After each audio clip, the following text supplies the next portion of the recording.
제17장. 예수께서 제자들에게 이르시되 실족하게 하는 것이 없을 수는 없으나 그렇게 하게 하는 자에게는 화로다. 그가 이 작은 자 중에 하나를 실족하게 할진대 차라리 연자 맷돌이 그 목에 매어 바다에 던져지는 것이 나으리라. 너희는 스스로 조심하라. 만일 네 형제가 죄를 범하거든 경고하고 회개하거든 용서하라. 만일 하루에 7번이라도 네게 죄를 짓고 7번 네게 돌아와 내가 회개하노라 하거든 너는 용서하라. 사도들이 주께 여짜오되 우리에게 믿음을 더하소서.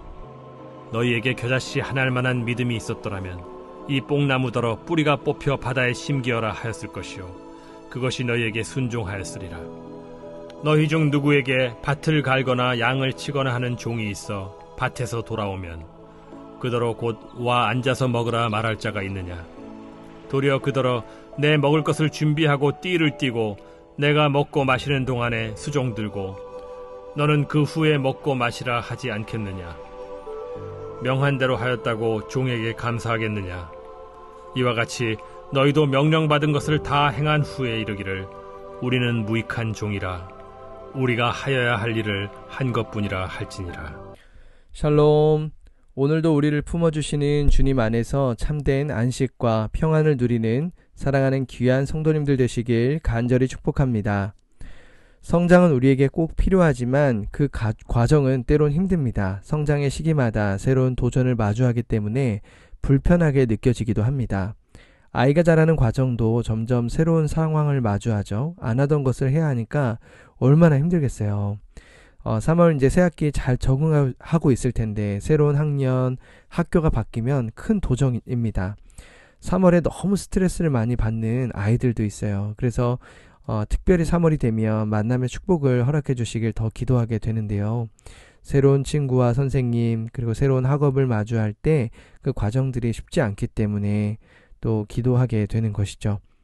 성장 과정을 지나가면 우리는 불편하고 어렵습니다. 그런데 불편하고 어려운 과정을 지나가고 있다는 것은 반대로 생각하면 지금까지 건강하게 잘 성장하고 있다는 것입니다. 아무런 도전도 저항도 없다면 오히려 불안하죠. 성장이 안 되고 있다는 것이기 때문입니다. 신앙생활도 마찬가지입니다. 믿음으로 성장하면 성장할수록 우리 자신은 새로운 도전을 받게 됩니다. 지금까지 잘하고 있었지만 더 성장하기를 원하시는 주님께서 우리에게 불편한 감정을 겪게 하시기도 하고 때로는 어려운 기도의 제목들을 허락하시기도 합니다. 이것은 참 힘든 일이지만 우리가 반드시 기억해야 하는 것은 우리에게 유익이 된다는 것이죠. 예수님은 우리가 더 성장하고 성숙해지길 기대하십니다. 예수님께서 제자들에게 도전하시는 말씀을 통해 또 발견하게 되는데요. 그 말씀에 순종할 때 우리는 한 단계 더 깊어지고 넓어지게 되는 줄 믿습니다. 더 잘 성숙하고 성장할 수 있는 방법은 무엇입니까? 새로운 도전과 변화 앞에 적극적으로 수용하는 태도입니다. 새로운 상황을 마주하며 뛰어넘겠다라는 마음가짐이 중요한 것이죠. 오늘 본문은 우리가 어떻게 하면 더 깊어진 삶으로 나아갈 수 있을지 방향을 제시하고 있는데요.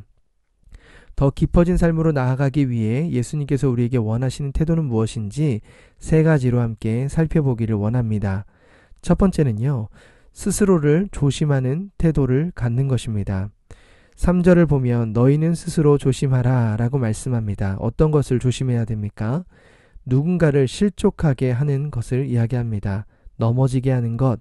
새 한글 성경에서는 다른 사람이 죄의 유혹에 걸려 넘어지게 하는 일을 이야기합니다. 믿음의 공동체가 세워질 때 가장 중요한 위치에 있는 사람은 누구입니까? 먼저 믿은 사람들입니다. 예수님은 제자들에게 하나님 나라를 이루어갈 때 너희가 더 성숙하고 성장해야 한다라는 것을 도전하고 있습니다. 예수님의 제자 훈련이죠. 왜 그렇습니까? 성숙한 믿음의 제자들이 세워져야 다른 새로운 제자들이 함께 은혜를 누리고 성장하는 기쁨을 경험할 수 있기 때문입니다. 그러나 반대로 먼저 믿은 사람들이 성숙한 모습을 보이지 못하면 어떻게 되겠습니까? 새 신자들은 그들의 모습을 보고 실족하게 된다. 죄의 유혹에 넘어지게 된다라는 것입니다. 여기서 작은 자라는 대상은요, 어린아이, 약자, 초신자들로 생각을 할 수 있겠죠.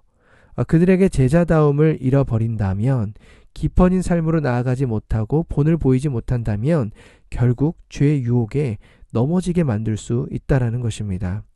실제 교회 안에 참 어려움이 많죠. 교회에서 하나님께 서운한 마음을 갖고 떠났다는 이야기는 거의 못 들었습니다. 대부분 성숙하지 못한 성도님들이나 또 교회 리더들을 보면서 상처를 받고 떠나는 경우가 훨씬 많죠. 이 부분에 대해서 예수님은 뭐라고 말씀하십니까? 죄의 유혹에 넘어지게 하지 말라라고 말씀하시면서 강력하고 무거운 말씀을 하세요. 2절에 보면 그가 이 작은 자 중에 하나를 실족하게 할진대 차라리 연자 맷돌이 그 목에 매어 바다에 던져지는 것이 나으리라.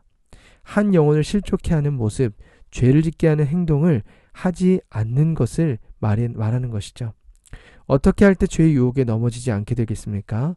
우리의 말과 행동, 그 태도에서 어떤 모습을 보이느냐가 너무나 중요하죠.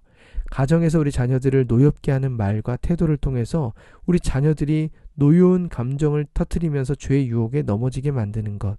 또 교회 안에서 여러 만남 속에서도 누군가를 험담하고 비방하거나 또 혼자 유혹에만 넘어지는 것이 아니라 다른 사람에게도 죄의 유혹에 걸려 넘어지게 만드는 어떤 행동들.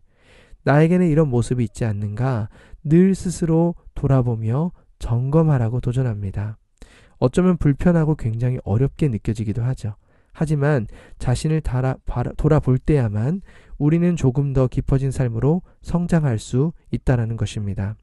두 번째는 무엇입니까? 다른 사람의 약함을 수용하는 태도입니다. 자신은 스스로 조심하라, 점검하라 라고 명령하시면서도 타인의 죄에 대해서는 이렇게 말씀하세요. 3절입니다. 만일 내 형제가 죄를 범하거든 경고하고 회개하거든 용서하라. 형제가 자신의 죄를 깨닫고 회개하거든 용서하고 수용해 주라는 것입니다. 스스로를 향해서는 철두철미하게 살피며 애써야 하지만 다른 사람들이 넘어져서 다시 회복하기를 원한다면 언제든지 품어주라는 것입니다. 그런데 오히려 반대인 경우가 많죠.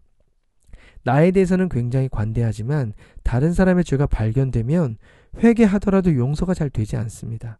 그런데 주님께서는 다른 사람을 향해 수용적인 태도를 가지라고 도전하는 것이죠. 불편하죠. 어렵습니다. 하루에 7번이라도 죄를 짓고 용서하라는 거예요. 끊임없이 용서해 주라는 표현이죠. 한없는 관대함과 넉넉함, 여유로움을 갖고 품고 사랑하라는 것입니다. 왜 이렇게까지 말씀하시는 걸까요? 사실 너무 힘든 일이잖아요. 그런데 하나님께서 우리를 품어주실 때 끝까지 용서해 주시고 사랑해 주신 것을 경험한 사람이라면 누구를 향해서 사랑의 마음을 조금 더 전할 수 있고 그렇게 하는 것이 우리에게 유익이다라는 것입니다. 주님이 꿈꾸시는 하나님의 나라의 모습은요, 누구든 용서를 구하면 용서를 받을 수 있는 나라입니다. 모두가 연약하기 때문에 모두가 용서가 필요할 때가 있죠. 판단보다는 긍휼과 사랑으로 한 걸음 더 성장해 간다면 하나님의 사랑 안에 우리는 온전케 되는 줄 믿습니다. 수용할 수 있는 사람이 많아질수록 우리의 그릇은 커지고 우리의 믿음도 더 깊어지고 넓어지게 되는 것입니다. 한계를 설정하기보다 사랑하려는 몸부림을 가질 때 우리 안에서 더 풍성한 은혜를 경험하게 되는 것입니다.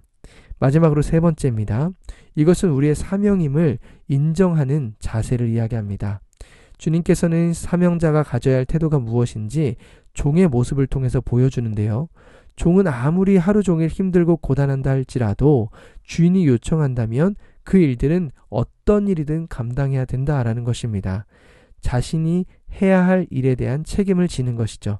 이것은 당연한 것이지 그 일 때문에 칭찬이나 감사를 바래서는 안 된다라는 것입니다. 종이기 때문에 마땅히 해야 하는 것이다 라고 이야기하는 것이죠.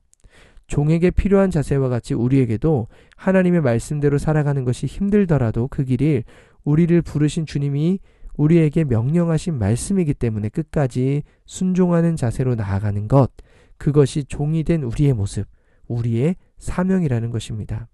예수님께서는 우리가 이렇게 성장하기를 기대하세요. 그런데 이 모습을 가만히 돌아보면요, 우리가 이렇게 해야 되는 무거운 짐들에 대한 것을 이야기하는 것이 아니에요.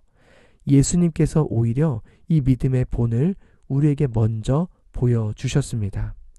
예수님은 우리를 향해 찾아오실 때 한 영혼 한 영혼을 세밀하게 살펴보시고 우리가 죄의 유혹에 넘어지지 않도록 우리를 하나님의 품 안에서 안아주시고 인도해 주시는 선한 목자의 모습으로 우리를 돌보아 주신다라는 것이죠.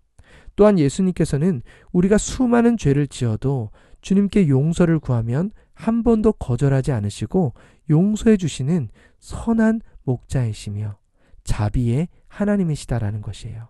그리고 우리를 위한 십자가의 길을 걸어가시면서 그 길이 아무리 고통스럽고 힘들었다 할지라도 종의 사명, 끝까지 사명을 완수하셨다라는 것입니다. 무언과 감사, 칭찬을 바라지 않으시고 오히려 종과 같은 모습으로 끝까지 섬겨주신 것이죠. 그리고 오늘 우리에게 새로운 도전과 더불어 그 길을 가자고 초청하고 계십니다. 연약하고 부족하지만 주님께서 그 크신 사랑으로 우리를 용서하시고 회복시켜 주시는 놀라운 분이심을 확인한다면 그 믿음 안에서 우리가 작은 것처럼 보여도 누군가를 품어주기 위해서 스스로를 조심하고 죄의 유혹에 넘어지지 않게끔 잘 보호하고 또 넘어져서 회개를 구하고 나에게 용서를 구할 때 기꺼이 용서해주고 또 내가 누군가를 끝까지 사랑하기 위해서 그 사명을 감당할 때 우리의 삶이 하나님의 은혜 안에서 깊어지고 넓어지는 줄 믿습니다. 하나님의 그 꿈을 기대하며 오늘도 깊어진 삶으로 나아가는 저와 여러분의 삶이 되시기를 주님의 이름으로 간절히 축원합니다. 함께 기도하겠습니다. 우리를 사랑하시는 하나님 아버지, 오늘도 우리를 향한 하나님의 기대와 하나님의 소망은 너무나 크고 광대합니다. 하나님, 때로는 그것이 우리에게 버겁게 느껴지기도 합니다. 그럼에도 불구하고 예수님께서 우리에게 그 길을 앞서 보여주시며 초대하고 계시는 그 주님의 부름 앞에 더 깊어진 삶으로 나아갈 수 있는 우리의 삶이 되게 하여 주시옵소서. 다른 사람이 시험에 들지 않도록 늘 나의 언행과 태도를 바르게 점검하고 또 누군가가 나에게 용서를 구한다면 기꺼이 사랑으로 품어주기 위해 몸부림치고 무엇보다 그 사명의 길을 걸어가며 기꺼이 종의 직분을 감당하는 우리 모두가 될 수 있도록, 그래서 깊어진 삶으로 주님 앞에 예배하며 나아갈 수 있도록 은혜를 베풀어 주시옵소서. 감사드리며 예수님의 이름으로 기도드립니다. 아멘. 오늘도 말씀을 붙들고 특별히 환우들을 위해서 함께 기도하겠습니다.